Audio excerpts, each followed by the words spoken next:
20th, 1963, a letter was submitted to the City Planning Commission to the members of the City Council in Hamilton, Ohio, asking to take action on a year and a half of intensive research. The City Planning Commission was calling for major improvements to the city's central business district, along with development and improvements to an area titled Peck's Addition. The major goal for the plan of the Central Business District was to draw in more pedestrians and shoppers to the downtown area by improving building conditions and accessibility to the area. On the other hand, the main goals of Peck's Addition were to tear down old homes and improve the appearance of the neighborhood as a whole.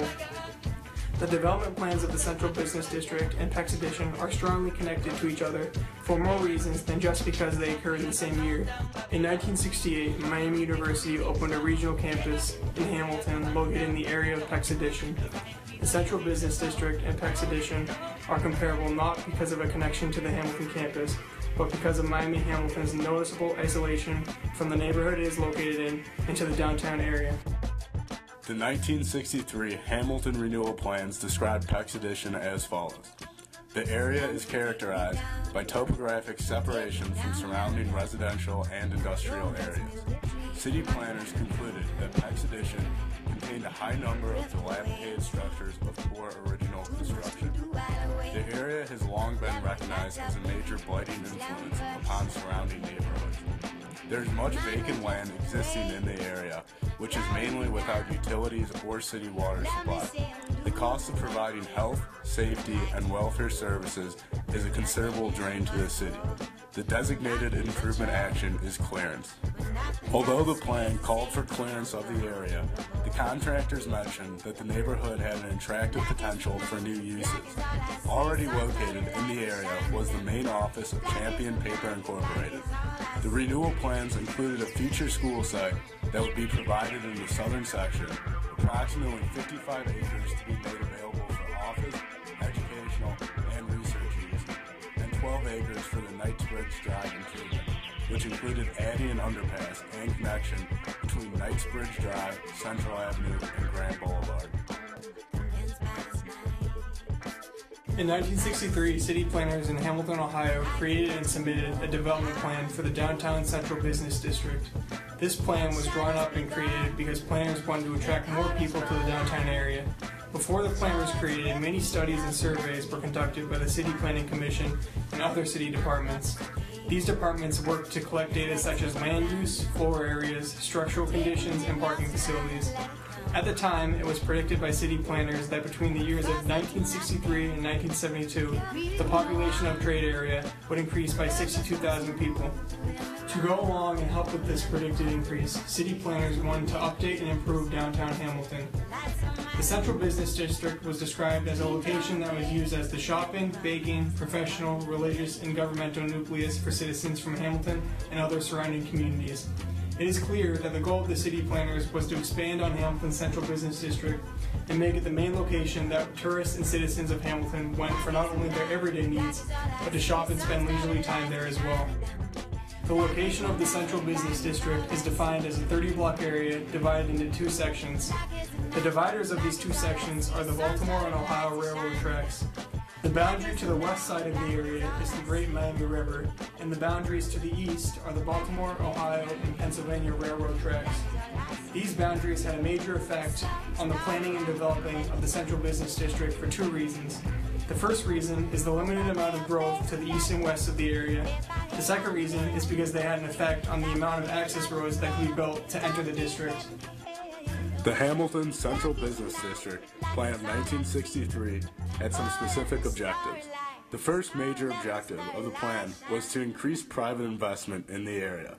This meant that city planners wanted to create an environment in the downtown area that would attract and support the construction of new, modernized buildings. The next major objective was to make Hamilton's Central Business District more accessible to the surrounding areas and communities. This objective was important because the population in the surrounding area continued to decentralize from the center of Hamilton. Therefore, a major contributor to the success of the Central Business District would be whether people from surrounding areas would easily be able to get downtown. One way that city planners wanted to address this issue was by diverting downtown traffic by improving the highways around Hamilton and creating an outer loop around the area. Parts of State Route 130, US 127, Niles Road, and US 27 would make up this loop. Another part of the plan was to create an inner loop near the Central Business District. This loop would be formed by North and South B Street, Black Street Bridge, 3rd Street, 4th Street, and Pershing Street. The key aspect to this inner loop was to widen 4th Street and make an easy connection between 4th and 3rd Street. The next objective of the city planners was to work towards eliminating pedestrian and vehicular conflicts wherever possible. The main focus areas were important pedestrian and shopping locations in the Central Business District. This portion of the plan was based around studies conducted by city departments. These studies showed that traffic and congestion in shopping and pedestrian areas made for undesirable shopping.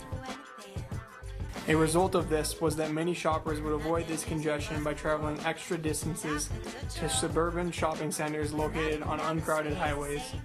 One way that city planners planned on dealing with this issue was to eliminate through traffic from High Street. The plan was to accomplish this by diverting westbound traffic through an underpass to a point on Market Street, midway between 3rd and 4th Street. Traffic would also be diverted to Monument Avenue and Court Street. A major concern of the City Planning Board was parking and parking facilities. City departments evaluated the parking facilities in the Central Business District and found that there were a deficiency of 1,067 spaces necessary to meet the demands. To go along with this, many of the parking spaces in the area were undesirably located, far away from popular shopping areas. The plan was to build new parking facilities that were conveniently located near popular shopping areas. 8 new parking facilities were to be built.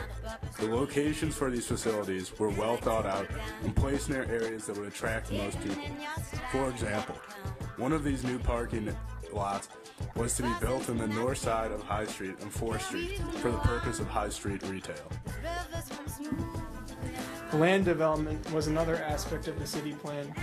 The different areas of land development addressed by planners are retail development, public and semi-public development, civic center development, restricted commercial development, and general commercial development. One major study conducted by city officials recommended that it was extremely necessary to build a major department store downtown.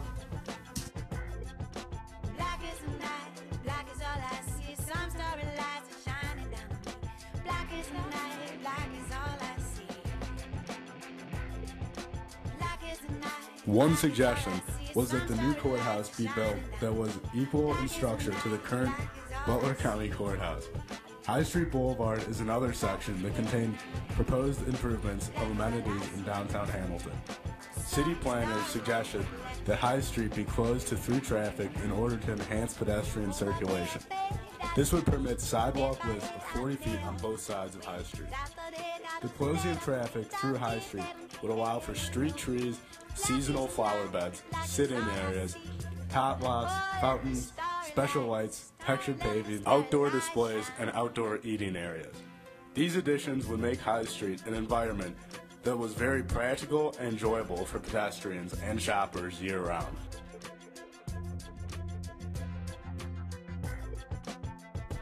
Unfortunately, the 10-year Community Improvement Program did not work out well for either Peck's Addition or Hamilton's Central Business District. The failure of clearance and renewal of Peck's Addition was largely due to lack of federal funding of the project.